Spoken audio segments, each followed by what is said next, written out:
аслан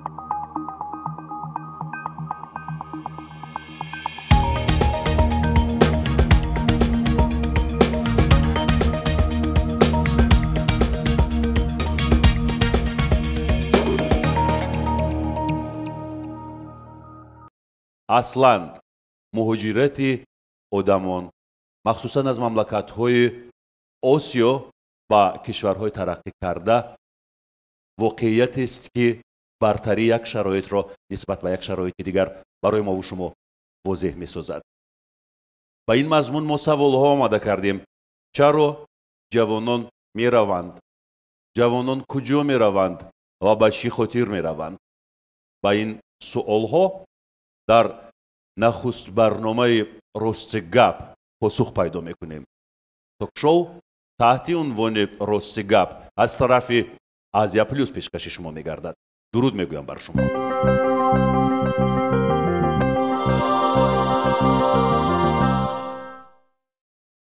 дар навбати аввал масъалаи рафтани ҷавононро муҳокима бикунем. сабаб дар чист? яъне сабабҳои асосӣ. якумин сабаби асосӣ ки ҷавонони мо ба дигар давлатҳо муҳоҷират мекунанд, ин дар он аст ки дар он ҷо гуфтем имкониятҳои васеъ мавҷуд доранд ва имкониятҳое ки дар ин ҷо пайдо карда метавонанд ки дар дигар ҷоҳо пайдо карда барои пешравии худашон як меҳнат кунанд. ва дигар сабабаш дар он аст ки ҷавонон аз ҷумла худам низ барои гирифтани яъне ки як маълумот, барои хондан ба дигар давлат сафар мекунем. барои чӣ? барои он ки шумо дар бораи худатон қисса бикунед. шумо низ ба хориҷ рафтед барои таҳсил? мо рости гап қариб як 10 сол буд ки аз Тоҷикистон берун будем. ман дар худам маълумоти бакалавриатро дар донишгоҳи амрикои осиёи марказӣ дар Қирғизистон хондам ва дар он муддат як семестр низ дар Нью-Йорк хондам ва асосаш ки дар вақти магистратура ман дар донишгоҳи Оксфорди Бритониёи Кабир таҳсил намуда, дар он ҷо хатм намудам. баъди хатми донишгоҳ дар давлати Изроил камтар кор кардам ва бозам рафтам барои кор ба сардафтари Бонки ҷаҳонӣ дар Вашингтон, дар худи Амрико қариб 2 сол зиёдтар будам ва баъд баргаштам ба ватан. чаро баргаштам? вақте ки дар Вашингтон ман қарор доштам, дар он ҷо кор мекардам ва онҷо дар Бонки ҷаҳонӣ як ҷои калон аст, бисёр бузург аст. дар он ҷо чанд сад нафар кор мекунанд дар худи сардафтараш. ва онҷо ман худамро ҳамчун як моҳичаи хурд дар як уқёнуси калон ҳис мекардам. ва вақте ки ман ба ватан баргаштам, ҳамин корҳое ки мекунем мебинем, ман худро ҳамчун як имконияти моҳии калонтар дар як дарёи хурдтар будан аст. яъне ки фоидае ки ман мерасонам ба ватан, яъне ки дар ин ҷо он фоида бисёртар қадр карда мешавад, бисёртар ниёз дорад. мо ниёз дорем ба он фоида назар ба он коре ки ман дар худи Амрико карда метавонам. хуб, барои моҳӣ бузург шудан тамоми шароит ба назарам ки ҳаст, чунки мо мебинем нафаре ки агар боло ягон маснаде мешавад, ягон вазифаеро соҳиб мешавад, дар зарфи 2 сол моҳии бузург ҷисмаш бузург мешавад. марҳамат, хуб, нуқтаи назари шумо дар бораи ҳиҷрати ҷавонон, сабабаш чаро? агар аз таҷрибаи худ ман гап занам, соли 2017 ман низ мехостам, яъне пеш аз ҳамон вақте ки ман алиф даромадам, ман низ мехостам дар донишгоҳи олмон хонам барои ки дипломи яъне хориҷӣ ва яъне ҳамчун мутахассиси байналмилалӣ шудам бисёр як шавқи калон доштам. вақте ки ман баъд ба алиф омадам, фаҳмидам ки бисёр чӣ фарқ мекунад, фаҳмишо иваз шудан ва сабаб ин ҳамон гирифтани дониш. дуюм кор кардан аст. яъне ҳастанд боз ҳамон нафароне ки донишгоҳҳо рафта мехонанд, бармегарданд, ё ин ки дар худи Тоҷикистон мехонанд. ба монанди ман донишгоҳи миллии Тоҷикистон хонагӣ ҳастам. худро ёфта наметавонанд. яъне ҳамон малакае ки онҳо доранд, ҳамонро наметавонанд бо як тарзи дуруст яъне инкишоф диҳанд. дар куҷо?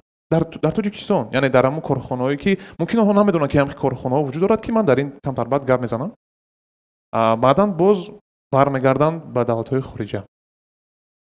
фикр мекунам ду сабаби асосӣ ҳамин аст ва ҳамон нафароне ки ба монанди ман агар донанд ки дар тоҷикистон ҳаст корхонаҳо ба монанди чӣ хеле гуфтанд илмхона алиф академия ки яке аз менеҷерон дар амештагӣ ҳастанд вале як чиз тибқи омор 49.2% сокинони кишвари мо мардҳоянд, яъне аз ин теъдод боз як қисми муайянаш ҷавонмардон. алиф ва илмхона наметавонад кулли ҷавонони кишварро бо кор фаро бигирад. бале, лекин агар мо нисбат ба 5 соли оянда нигоҳ кунем, назар кунем, пештравиҳо хеле пештравиҳои нағз ҳастанд. яъне 5 сол пеш набуданд ҳам хел корхонаҳое ки яъне буданд ҳам агар кӯчак буданд. ва имрӯз як худи алиф агар гирем 80 коргар дорад ки синни соли миёна ба 24-25 баробар аст. ва асос мо ба ҳамон нафароне ки малака ва лаёқатманд ҳастанд, яъне доранд, ҳамонҳоро ба кор мегирем. яъне ба онҳо шарт ва зарур намешавад ки аз давлат баромада ягон ҷои дигар кор ёбанд. пайдо кардани ҷойи корӣ барои онҳо душвор аст дар ватан. бале, сабаб мумкин намедонанд, яъне сабаб надонистани он барои ки малакаи мо ду сабабашро муайян кардем. сабаби аввал таҳсил, сабаби дуюм надонистан ва наёфтани ҷойи корӣ. бале. ин ва мехоҳам ки боз сабабҳои дигарашро Шоҳ Хусрав шумо бигӯед. имрӯз дар хориҷи кишвар зиёда аз 40,000 ҷавонони тоҷик таҳсил намуда истодаанд. ҳар як ҷавони тоҷик вақте ки ба хориҷи кишвар сафар мекунад, вай ба худ аллакай дар вақти сафар медонад ки вай ба хориҷ рафта чӣ кор мекунад, мақсади асосии вай аз чӣ иборат аст. ман ҳам ҳамин хел будам. вақте ки соли 2011 мактаби миёнаро хатм кардам, ман барои сайқал додани дониши худ, барои илмомӯзӣ, барои донишомӯзӣ ба донишгоҳи давлатии шаҳри Ярославли Федератсияи Россия дохил шудам. баъди хатми зинаи бакалавриат соле дар Амрико ва 6 моҳ, яъне ки ним сол дар Олмон низ рафта илм омӯхтем. баъдан баргашта зинаи магистратураро дар Академияи хоҷагии халқи назди Президенти Федератсияи Россия хатм кардем. ва баъди хатми магистратура ман аллакай ба як қарор омадам ки ман аллакай ба бозори меҳнати Тоҷикистон ман тайёр шудам, рақобатпазир шудам. ин хуб аст ки рафта дар кишварҳои бегона, кишварҳои дигар таҳсил мекунанду илм меомӯзанду малака мегиранд. саволи асосӣ ба назари ман бояд ин бошад ки чаро ҷавонон ба ватан барнамегарданд? бале, агар ҷавонон ба ватан барнамегарданд, ин аст мушкил. оди як дақиқа мо гӯш кардем бо иҷоза. хеле ҷавонои саодатманд рӯбарӯи мо шунда ва ман аз ин чиз ифтихор дорам ва як фоҷиа аст инҷа ки аксаран таҳсилкардаҳои донишгоҳҳои хориҷанд. яъне ин далели он аст ки маорифи мо заиф аст. чаро аксаран онҳое ки имрӯз мутахассисои сатҳи олиянд ва ҳукумат ҳам ба онҳо таваҷҷӯҳ дорад, таҳсилкардаҳои хориҷ бояд бошанд. ин як. ва аксаран ман бачаҳое ки самти иқтисоду экономика кор мекунанд, ман кор надорам. бачаҳое ки дар самти санъат, театру кино ҳастанд. беҳтарин коргардонҳои ҷавон баъд аз 2 соли корӣ дар инҷа фирор карданд. Руми Шоазимов, Беҳрӯз Давлатбеков, Диловар Султонов ва доранд дигарошам фирор кардан мехоҳанд. ман худам нафарае ҳастам ки ҷашнвораи байналмилалии театри бо номи Нигоҳи нав инҷа ташкил кардам ва шояд аксаран ошно бошанд бо ин ҷашнвора. ҷиддӣ мегӯям ки кумитаи ҷавонон барои ин ҷашнвора фақат дар соли дуюм ҳамагӣ $400 кӯмак кард. ва ман чӣ гуна ин ҷашнвораро барои 10 соли дигар дар сатҳи байналмилал баргузор кунам. ман як мутахассиси ҷавон дар самти театр ки ин хел ҷашнвора дар Тоҷикистон набуд. ман дасту дилам хунук шуд ва дорам ин шабро дар фикри онам ки кай роҳи кушода шавад ки манам аз инҷа равам берун. ман намехоҳам ки барои 35 нафар меҳмоне ки ман аз хориҷ меорам Тоҷикистон намоиш нишон медодам барои ҷавонои тоҷик ва Тоҷикистонам муаррифӣ мекардем. мо дигар намехоҳам барои онҳо ман аз банкҳо қарз гирифта ин ҷашнвораро бигзорам. барое ки кумитаи ҷавонон барои ман $400 метиҳад ва ман агар аз ташкилотҳои байналмилал маблағ гирам, маро ҷосуси хориҷӣ муаррифӣ мекунад ва манам мехоҳам ки фирор кунам аз ин ватан вақте ки шароит намедиҳам барои мо.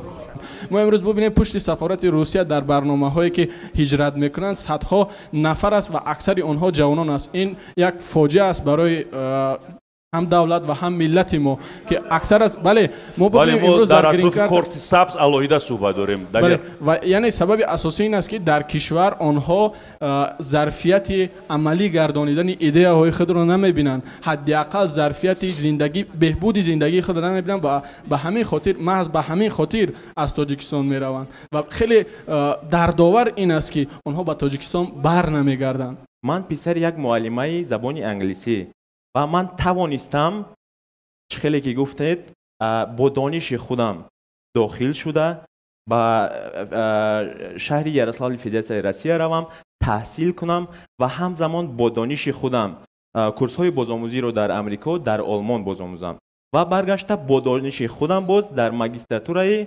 اکادمی خواجگی خلق نزد پرزیدنت فدراسیون روسیه تحصیل کردم. ده ها حاضر مثال آوردم میتونم که دهان صدها مثال که جوانان تاجیک از خارج برگشتند و امروز در تشکیلات‌های در مقامات‌های دولتی و تشکیلات‌های غیر دولتی ولی ما صدها مثال دیگر میدونیم.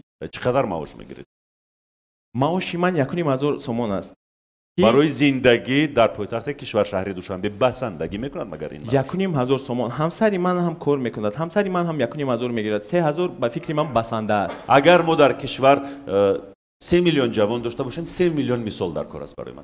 من فقط میخوام شاخسرا اینجا کمی دقیق معلوماتی هست که کمیته جوانان برای برگردانیدن آن جوانهایی که از اینجا رفتن دقیقاً چی کارها کرده است و با چی مقدار جوانان رو برگردانیده است و کجا آنها که ما اونا رو میبینیم. مثلا فاروق و عثمان خودشون برگشتن. اینا رو من فکر میکنم که کمیته جوانان از کتفشون گرفته تاجیکستان نیاورده است یا اینکه اینا رو به کار دعوت نکرده است. اینا خودشون اومدن. ولی شما با ما مثال بیارید آمار گویید که کمیته جوانان برای برگردانیدن جوانان از بیرون از خارج چی کارها کرده است؟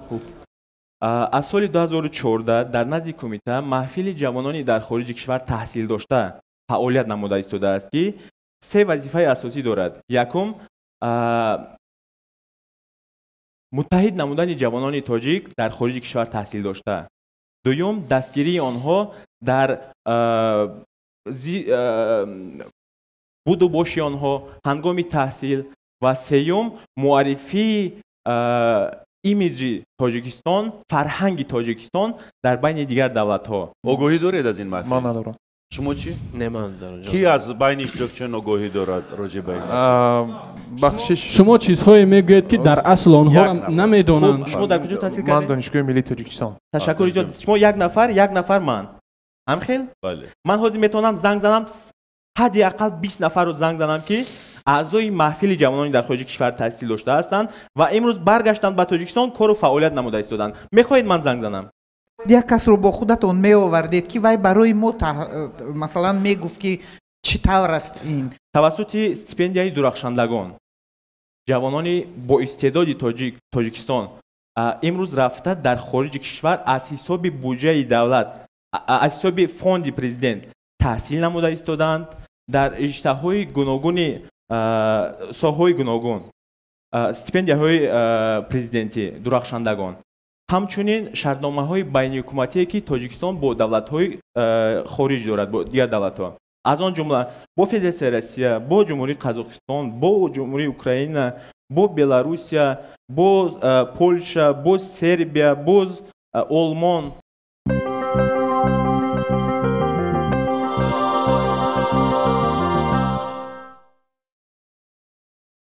یک سوال با همین دو برادرتیم. چرا شما در یگان نهاد دولتی کار نکردید؟ من در وقتش میخواستم مثلا در ساحه حکومت کار کنم در ساختارهای حکومتی کار کنم لیکن چطوری که حاضر من میبینم که یک کمک من برای مردم برای خلق وطنم با توسط همین کارم زیادتر رسیده ایستاده است من نیاز به حکومت با حکومت کار کردن که در حکومت کار کردن رو ندارم. ما یک لایحه کلان داریم برای با جای کار تامین نمودن جوانان تاجیک در ساحه تکنولوژی اینفورماسیونی و آن لایحه رو ما یعنی که بچه‌ها رو ما میگیریم در مابین 1 ماه 1.5 ماه تعلیم میگذرونیم. این لایحه نو سرش ایستاده است. با خود کمیته چی نقش داره در اینجا؟ کمیته این وزارت مهنت و شغل اهالی چی نقش داره؟ چی نقش همین است که برای ما یک اینفراستراکچور بزرگی رو برای ما در پیشنهاد نمودند که ما همونجوری استفاده میبریم. چی رو؟ کدام اینفراستراکچور؟ дар маҳаллаи 46-ум дар назди донишгоҳи технологияи ҷумҳурии Тоҷикистон вай кушодаем, як маркази омӯзиши фосилавӣ кушодаем ва дар он ҷо мо яъне тренинг гузаронида ҷавононро бо ҷои кор таъмин мекунем. аз худи вазорат, аз мавқеҳои баланди вазоратон моро дастгирӣ кардастанд, гуфтастанд ки мақсад биёедтон бачаҳо корро кай сар мекунем, тезтар оғоз кунем. идеяе ки мо доштем дар ҳамин ҷое ки кор карда истодем бисёртар мо мерасонем барои мардум кӯмаки худро, лекин ногуфта намонад чӣ хел гуфтам, мо бо корамо мақомотҳои давлатӣ кор мекунем бо рушди ҷавонон, яъне мо биёед усмон ҷон, мардум аз ин ҷо бармеояд ки мо ҳама фақат дар фикри мардумем, дар фикри худамон нестем. акаорзу вақте ки мо медонед чӣ, шумо дақиқан бигӯед ки чаро интихоб накардед корхонаи давлатиро, сохтори давлатиро? барое ки ба ман бисёр писанд аст ҳамун корхонае ки алиф, яъне ҳамун идеое ки ман доштам. Чиш писанд аст? нигоҳ кунед, шумо гуфтем ки фақат сохтори давлатӣ ба шумо писанд нест? сохтори давлатӣ он ҷо яъне ҳамун тарзи кор дигар аст. Тарзи коре ки мо дар тарзи мисол орзу ман бабахш ҳарфада. Масалан ҳар дуи шуморо агар ба вазорате ба унвони муовини якуми вазир даъват кунанд, шумо розӣ мешед? чарон не вазири маориф ва технология шумо розӣ мешед? як чӣ мегӯям тона, ҳозир мо бо ҳамин вазорати саноат ва рушд ҳамун технологияҳои нав як лоиҳаи калон, яъне IT парк дар Тоҷикистон карда истодаем. ҳаминро карда истодаем. Яъне агар рушд дар ҳамин соҳа бошад, барои чӣ не? Барои ин ки бисёр корҳо карда мешавад. умуман ҳамин чиро мо бояд мадди назар накунем, яъне мо ҳамин чиро бояд аҳамият диҳем ки ҳамун корхонаҳо ҳаракат мекунанд то ҳамун имконияте ки доранд. мо рӯзи 27 август як форуми соҳибкорӣ доштем ки мо дар он ҷо кӯшиш ба харҷ медодем ки ҳамон стартапҳои наве ки дар Тоҷикистон ҳастанд, ҳамонҳоро даъват кунем, беҳтарин стартапҳоро интихоб кунем ва онҳоро барои грантҳои давлатӣ пешниҳод намоем. Олимҷонов Шаҳриёр ҳастам. мехостам як сабаби дигаре ки барои муҳоҷират мераванду бар намегарданд ба ватан иброз намоям, ин қадр нашудани худи мутахассис аст, чун вақте ӯ дар як соҳаи муайян тӯли 60 сол ё тӯли 50 сол, худи бобои ман мисол 62 сол дар соҳаи маориф омӯзгорӣ кор кардааст, 34 сол директори як муассиса буд. ана ҳозир ба андозаи 300 сомони нафақа мегирад. طولی قدر سال یک جوان 62 ساله می شود. این متخصص تا جای قدر ندارد. این دورنمایی که من 70 ساله می شوم و 300 تومان مرا انتظار است هر ماه، این دورنما البته مرا میترساند، شما رو نمیترساند. درست البته نگاه کنید، خود یک مثال یک لینگا اورد مثال 300 تومان زیاد در بعضی نقطه ها. یک مثال برنج تا چه اندازه، روغن تا چه اندازه، این یک орд кати эҳтиёҷоти худа бароварда карда намешавад ку. агар ки дар амрико зиндагӣ карда бошед ё ки дар амрико донед бисёр pension fund мегӯянд, фондҳои нафақавӣ доранд ва дар он ҷо аз худи маи ҷавонӣ мегиранд, маблағгузорӣ мекунанд. Фарух, ман фикр мекунам ки ҳамон падару бобоҳои мо ки ҷавон будан вайҳо ҳам дар ҷавонӣ ҳамин хел фикр мекарданд ки аз пули маоше ки ман мегирам чанд фоиз ба фонди нафақа меравад ва дигар оз мо дар дигар чӣ гапсем, ман намехоҳам бо шумо. маоши ҳадди ақал дар Тоҷикистон 400 сомон аст. маоши ҳадди ақал. маоши ҳадди аксар аз 1000 сомон болотар аст. ва бо ин маош Фарух چی قدرش رو مو بگیریم ذخیره بکنیم برای پیرانسالی به تشویشمون، برای اوان پیرانسالیمون چی قدرش رو در زندگی استفاده ببریم. درست معاش کم است. یگانه چیزی که من در همین مدت گویم در تا حال مشاهده کردم و فکر میکنم جوانانی که با آموزش فرا گرفته میشوند آنها در وقت آموزش باید خوانند کو نه انا آنها در وقت آموزش علاقه در فکر زندگی هستند که چگونه باید من شرایط زندگیم رو برطرف کنم، چگونه خانه یا که پدر مادر، چون که پدر و مادر نمیتواند با اون پولی که میگیرد یک ماه اویلی که 1,500 سومون است یا که 2,000 سومون است برای 5 نفر فرزند یا که دیگر تامین کردن نمیتواند. خب چی ضرر دارد؟ این چیزی خوب است. وقتی کار میکند و میخواند چی ضرر دارد؟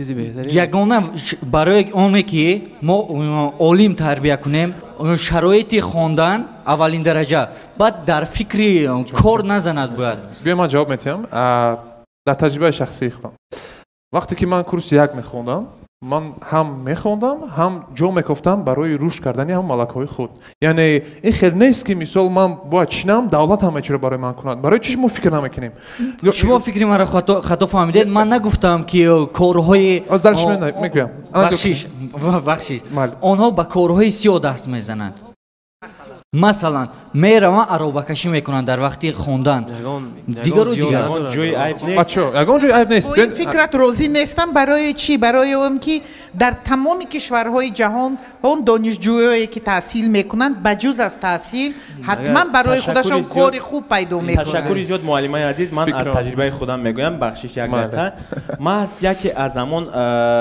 چیزهایی که من یک از تجربه هایی که من در خارج کشور هنگامی تحصیل گرفتم این از همون کورس یک سر میکنند همه جوانانی که تحصیل میکنند کار میکنند و من نیز توسط خودآموزی برنامه‌ساز شدم و از کورس یک فریلنسر برنامه‌ساز بودم. مهم که تحصیلشون ویل نکنند. یگان کار سیاه ندارد و برای که من خودم نیز در مثال خودم میگم وقتی 15 سال بودم در ساختمان کار میکردم وقتی که من با شما اینجا نشسته گپ زده شدم پدر و مادر من در مهاجرت هستند من از عائله مهاجرم همه وقت از اما خودی عنوان خودی که من خودم میشستم یا در بازار یا در ساختمان یا در مارشروتکا یا یگان جای دیگر کار میکردم این یگان جایی که مقصد بجا کردن هم ندارد یگان جای عیب و شرم هم ندارد یک خاراکتری انسان به قوت میکند برای که شما وقتی که از آوان کودکی در عذاب کلام میشوید شما رو هیچ شکسته نمیتوند. حالا اکنون من میخوام یک سوال بمونم اینجا که برادرو کسی میتونه جواب دهد که آیا پسری کدام وزیر رئیس کمیته فرار کرد مهاجر شد یا نه؟ اکثرا بچه‌های قشری پایین جامعه یا هجرت میکنن برای مهاجرت مهنتی یا فرار میکنن برای چی از وظیفه وای کنن فرار کنن امور راجع به فرار مغزها هست امور رسمی میخوام امور رسمی باشد که فرار مغزها رو مقرر کند که یک مغز 10 مغز 100 مغز چقدر با امور دولتی یا با امور در این باره من شناس نیستم لیکن من گفتنی هستم که خیلی که گفتم ما در یک جامعه جهانی شوی قرار داریم فرار مغزها از همه گونه دولت ها هستند شما اگر مثال بیارید از روسیه در یک سال 500,000 شهروند روسیه با دیگر دولت ها کوچ میبندند میروند فرار مغزها از اهالی روسیه خیلی زیاد است و این 500,000 که شما گفتید برای اهالی این کشور چندان مشکلاتی نیست ولی که اهالی تاجیکستان نظر به اهالی روسیه 10 برابر کم است و اگر از تاجیکستان 500,000 بروند میدونید چی میشود؟ من در حیرتم مثلا 15 سال پیش میگفتند که تقریبا 1.5 2 میلیون تاجیک در فدراسیون روسیه کار میکند این سالهای 2007 2008 بود حالا سال 2021 است باز هم میگویند که 1.5 2 میلیون این تعداد زیاد نشد با طبق آمار رسمی وزارت کارهای داخلی و مقامات روسیه در این کشور در کشور روسیه از تاجیکستان بیش از 2 میلیون مهاجر است این آخران آمار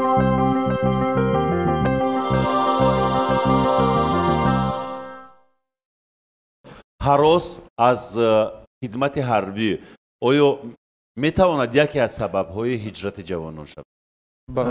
البته چرا نه چون خودی هر یک شخص آگاه است که دوستش رفیقش و همدیهرش و همقشلاقش همسایه‌اش چه اندازه چه مقدار از هراس از خدمت حربی و دولت‌های گوناگون هجرت می‌نمایند و بعضی یک نکته در نظر گیریم که بعضی از نقطه‌های حربی هستند که برای متخصص حربی خوب شدن کفالت هم ندارند و تامین کرده نمیتوانند در خود بعضی چیزهایی که من مشاهده کردم اسکر میرود علف دروی اسکر میرود خانه سازی اسکر کرایه میکنند میبرند مثال کسب و کاری منطقه من بسیار سر به جمع‌آوری زردالو آوره هست انا همون زردالو سربازان زردالو میچینند البته این چیز باید قبول کرد متخصص بعضی اسکرانی هستن میگن من به همون نقطه رفتم حتی یراق دستم به گرفتگیم نیست کدام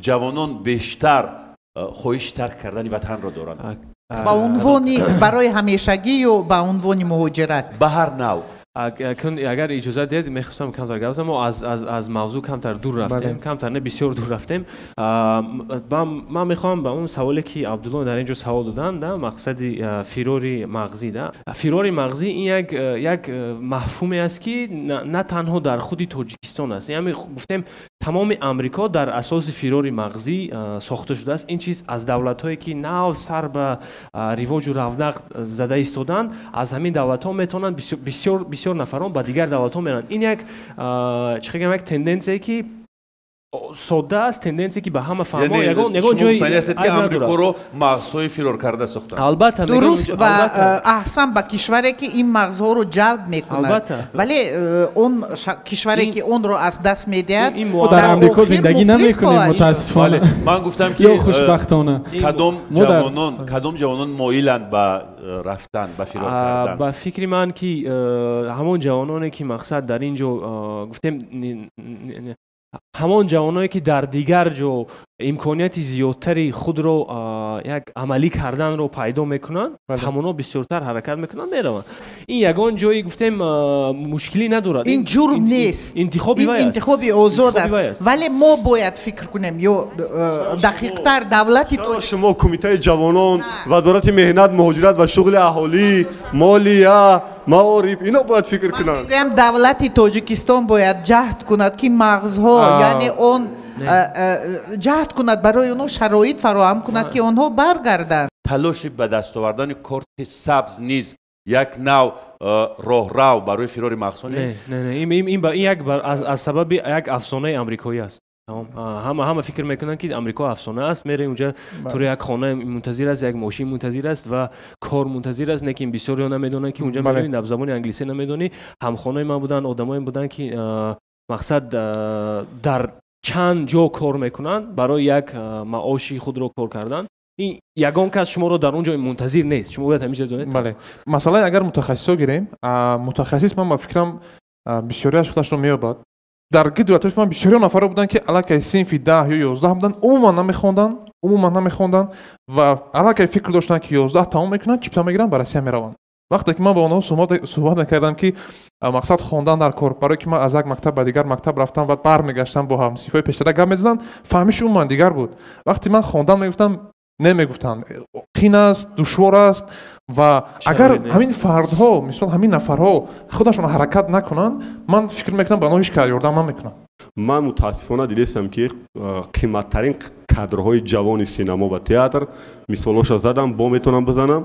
که از تاجیکستان رفتن و یا میخواهند بروند و متاسفانه میرن با کاری مهاجرت مهنتی تمام من بسیار فکر میکنم که اگه روزو من بسیار فکر میکنم که بیشتر از بچه‌ها یک بار دیگر میگویم برای اینکه من شخصا در طول این 5 سال اخیر زیاده از 2000 نفر قطعی چقدر میگن سبیسه نگذارنده هستم مانع چی است بسبب مانع برای وایو من فکر میکنم دانش من فکر میکنم که همون نفرایی که میآیند همون ملکه هایی که برای ما در کار است در کار به دانشی یعنی مانع یا اینکه دانش مانع بوده نمیتواند یعنی همون ملکه یعنی اسکیل یکی از مانع‌های دیگر من فکر میکنم در تقویت فکری عثمان جان همین است که همون ترسی درونی بچه من نمیتوانم از اودش نمیبرایم شاه خسرو میتونه گفته که برادرایی که در خارج هستین تحصیل دیدین امروز ملکه گرفتین بیاید در وطن نه خیلی امکانیت هست من از شاه خسرو خواهش میکنم چند امکانیت بگید که مثلا جوانی که امروز در خارج است بشنود شاه خسرو و متقاعد شود که در حقیقت در وطن بوده است با فاروق نگاه کند با عثمان نگاه کند و گوید که در حقیقت در تاجیکستان تکنولوژی بوده است در حقیقت علمخانه برنامه‌سازی بوده است همه ساله در 3 ماه یک بار یارمارکه‌های جای‌های کاری خالی برگزار کردن بله شاه خسرو در همین سمت مشخصاً گوید دست روی سینه مونده به اون جوان‌هایی که از وطن بیرون هستند با هر دلیلی که نباشن میتونید گفته که بیایید ما برای شما جای کار می‌یابیم شما را به جای کار تامین می‌کنیم و آینده درخشان شما در وطن تامین می‌شود میتونید گفته از من این وابستگی ندارد من گفتن نمیتونم میتای جوانان که به واسطه با سولی شما کمتر به واسطه با جوانان کار میکنید و در مثال خودتون در قفس سینه من گفتم میتوانم که جوانان عزیز که در خارج کشور تحصیل میکنید از خود شما وابسته است آمده در تاجیکستان جای کار یافتن و موفق شدن و تنها از خود شما.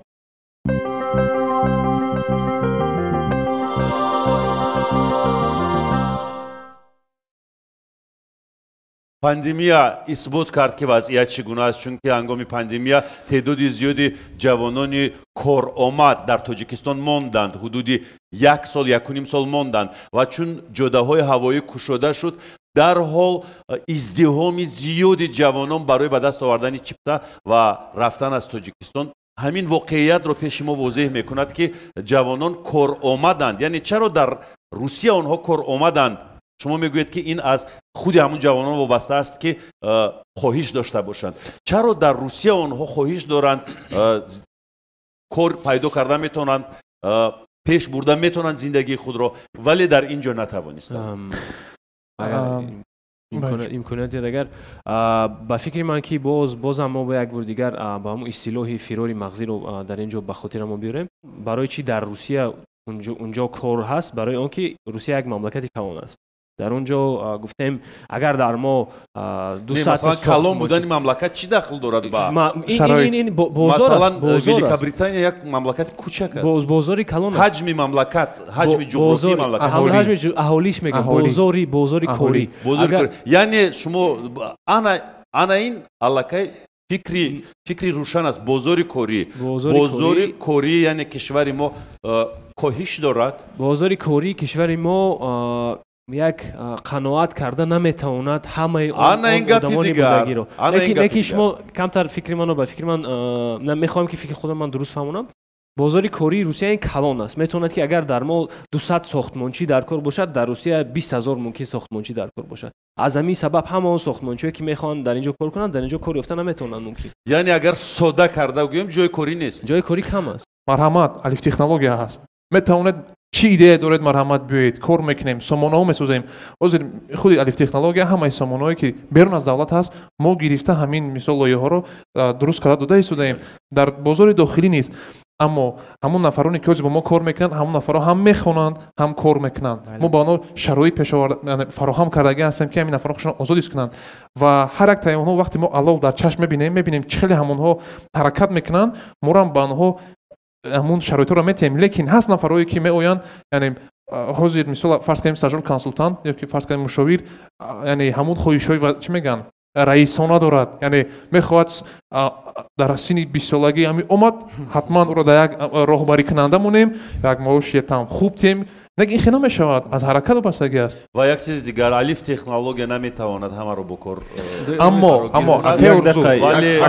این کشور احتیاج دارد به طبیبان، با معلمان، با مهندسان، با مثلا عالمان، با کشاورزان، چون ما مملکت اگراری هستیم. همین کروپسیا که صدرای فعالیت جوانان عالمان تاجیک در تاجیکستان می شود. همین یگان کس میتواند برای یک چیزی خوبی تکنولوژی اینفورماسیونی در آن است که در آنجا کروپسیا نیست. من خیلی گفتم از یک اویلای عادی رفتم با کمیته کار در اومدم و کار کردم. درست، ولی خیشوتن بازی اینم یکی از نیاپاتیزم میگویند، یکی از نوعهای کروپسیا است. همین طوری اینم مثلا وقتی که خیش من میبیاد به وزارتی که من اونجا کار میکنم میگم این بچه من گیر، اینم یکی از نوعهای کروپسیا. ولی که شما آدمی خیلی خیش ندارم. من میگم که شما یکی از آدمان خیلی خوششانس هستید و از روی حرف زدنتون هم معلوم است که در واقع بدون یگان مشکل صاحب کار شدید، ولی همه این کار رو نمیتوانن بکنن. معلم اگر اجازه دهید نیپاتیزم در تمام دنیا یعنی که موجود است.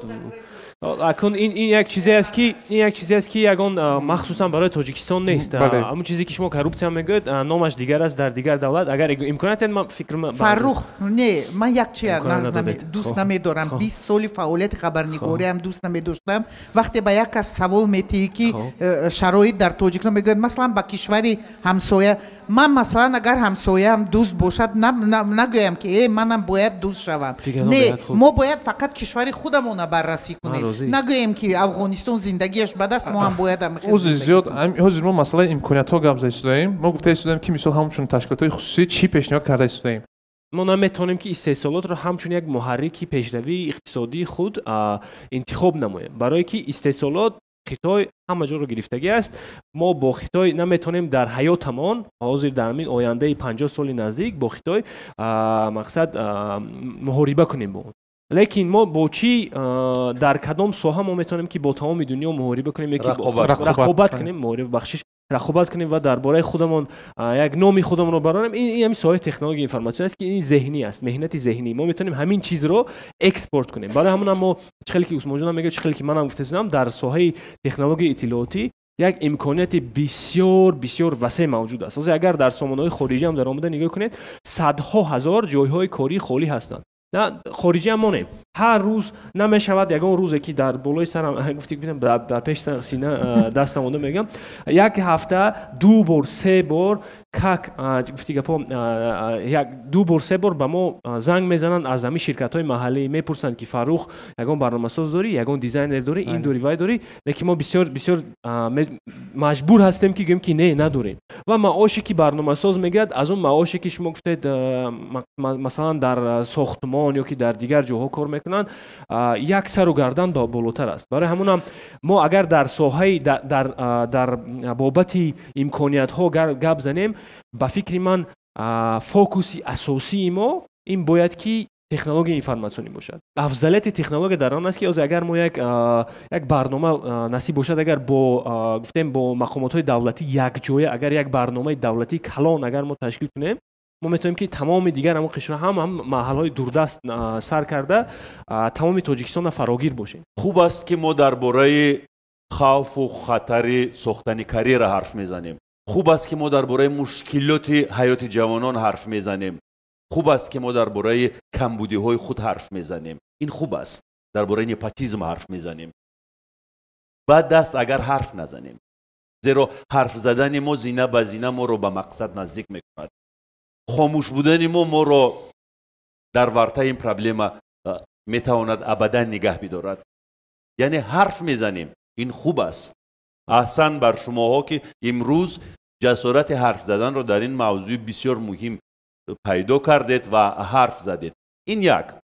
دوم اینکه وقتی سینماگر تاجیک سینمای یک مملکت دیگر رو در جشنواره‌های سینمایی معرفی میکند، ورزشگر تاجیک تماما یک مملکت دیگر رو در سبقت‌های جهانی در المپیادها معرفی میکند، یا اینکه مصور تاجیک یک مملکت دیگر رو با مصوره خود معرفی میکند. این البته علام‌آور است. میخواهیم که آنها کشور خودشان رو، وطن خودشان رو معرفی بکنند، سلام بزنند به تمام دنیا از نام تاجیک و تاجیکستان. این بود توک شو تحت عنوان راستی گپ از جانب آسیا پلوس. سپاس میگویم به همه شما، موفق باشید. خیر.